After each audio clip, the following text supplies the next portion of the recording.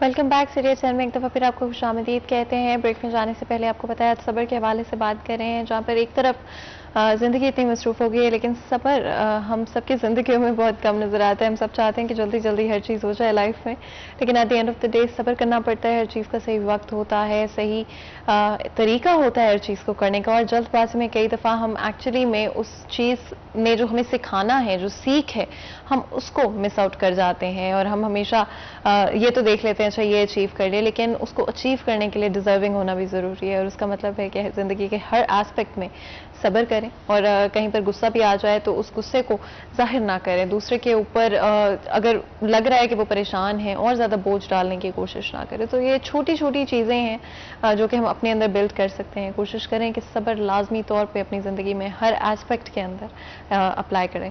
علامہ صاحب، ہم نے ڈفرینٹ چیزوں کے بارے میں بات کی، اور اسپیشلی روزمرہ کی زندگی کس طرح کے مسائل موجود ہیں، کس طرح کے ایشوز سے ریلیٹڈ ہم صبر کا استعمال کرتے ہوئے چیزوں کو بہتر کر سکتے ہیں۔ گھر کے مسائل کی بھی بات ہوئی، پروفیشنل لائف کی بھی بات ہوئی۔ بہت سارے لوگ فائنانسز کو لے کر آج کل بہت پریشان ہیں، ایک طرف ہمیں مہنگائی بڑھتی ہوئی نظر آتی ہے، پریشانی بڑھتی ہوئی نظر آتی ہے۔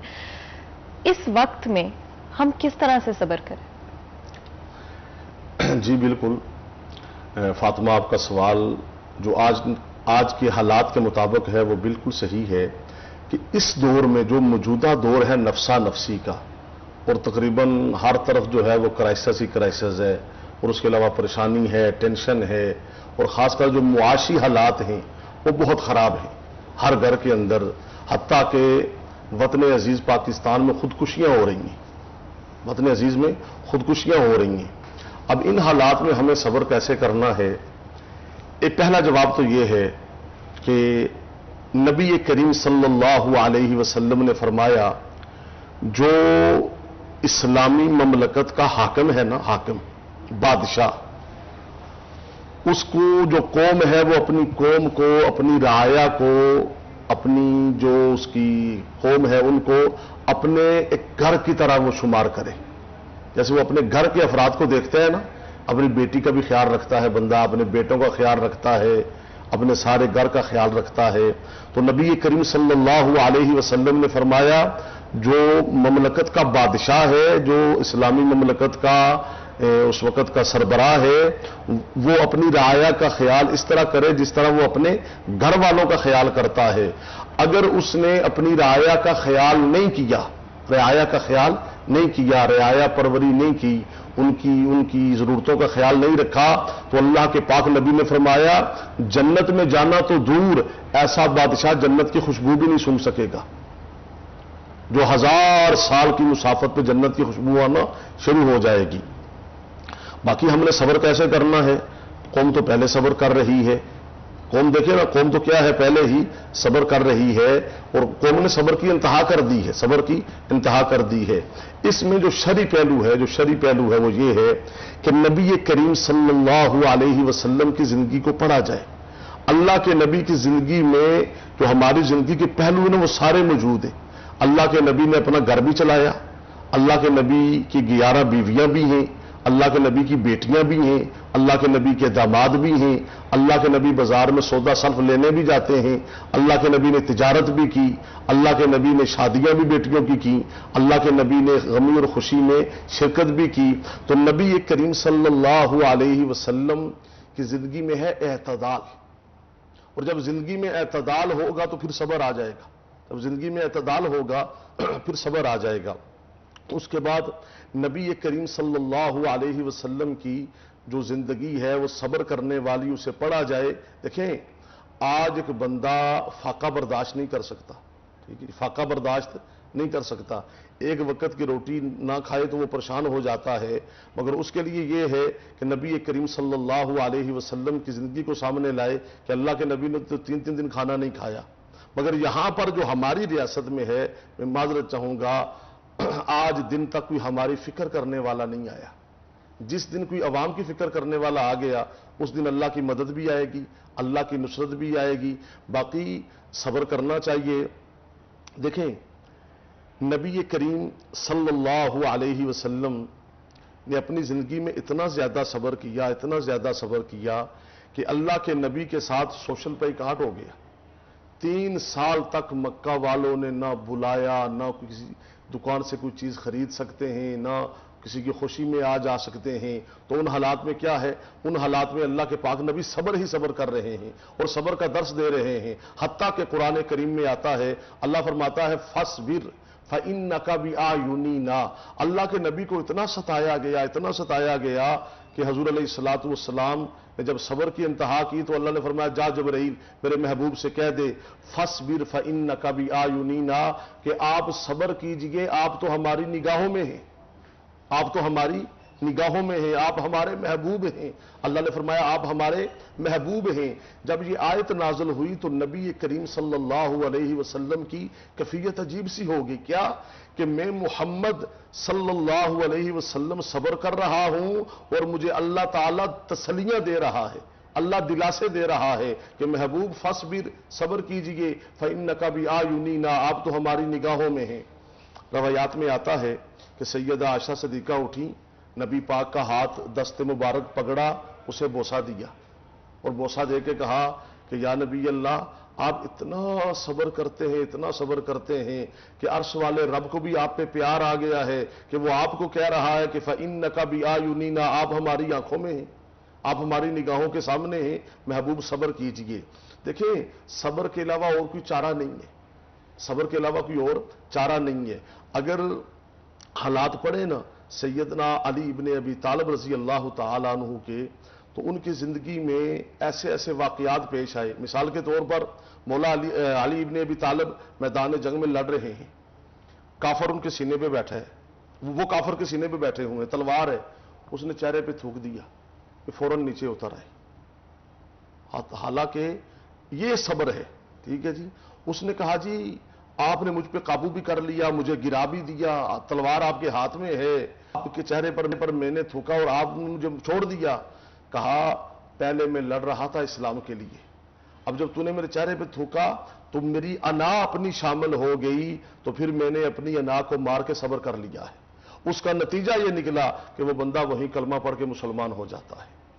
تو صبر کے نتائج اللہ دیتا ہے، یقین کر لے بندہ کہ ان اللہ مع الصابرین، کہ صبر کرنے والوں کے ساتھ اللہ رب العالمین ہے۔ کیا مطلب؟ اللہ کی مدد صبر کرنے والوں کے ساتھ ہے، اللہ کا فضل صبر کرنے والوں کے ساتھ ہے، اللہ کا کرم صبر کرنے والوں کے ساتھ ہے۔ اور حضور نبی کریم صلی اللہ علیہ وسلم کتنی بڑی بات ارشاد فرما رہے ہیں، الصبر ردائی، صبر میری چادر ہے۔ صبر میری کیا ہے؟ صبر میری چادر ہے کہ میری چادر جب اپنے اوپر لے لو گے تو پھر اللہ تعالیٰ کی تم کو رحمتیں بھی ملیں گی اور فضیلتیں بھی ملیں گی۔ باقی میں تو کہتا ہوں یہ صبر جو ہے نا، صبر یہ بحیثیت ایک قوم کو ایک عنوان کے پڑھایا جائے۔ صبر کی صرف 2-4 لائنیں نہیں، میں نے شروع میں عرض کیا قرآن کریم کے اندر 90 مقامات پر جو ہے وہ صبر کا ذکر ہے، صبر کا ذکر ہے۔ باقی آپ نے کہا کہ قوم صبر کیسے کرے، قوم تو صبر کر رہی ہے، قوم تو صبر کر رہی ہے، شکر بھی کر رہی ہے، تو اللہ تعالیٰ اس قوم کو مزید صبر دے، مگر ہمارے حکمرانوں کو بھی فکر کرنی چاہیے۔ وگرنہ یاد رکھنا جو دنیا میں آیا ہے وہ گیا ہے، قبر کی پتال میں تو عرش والا رب کہہ رہا ہے ذرے ذرے کا حساب ہوگا۔ فَمَن يَعْمَلْ مِثْقَالَ ذَرَّةٍ خَيْرًا يَرَهُ وَمَن يَعْمَلْ مِثْقَالَ ذَرَّةٍ شَرًّا يَرَهُ، ذرے ذرے کا حساب ہوگا، اللہ پوچھے گا۔ تو جو بندہ صبر کرے گا وہ حضور کی دعاؤں میں بھی شامل ہوگا، جو صبر کرے گا وہ اس کے ساتھ اللہ کی مدد بھی شامل ہوگا۔ سبحان اللہ، سبحان اللہ، بہت بہت شکریہ آپ کا علامہ صاحب، آج آپ نے ہمارے لیے ہمارے پلیٹ فارم کے لیے وقت نکالا۔ یہاں پر آج کے پروگرام کا وقت ختم ہوتا ہے، مجھے اجازت دیں، اپنا خیال رکھیں، اللہ حافظ۔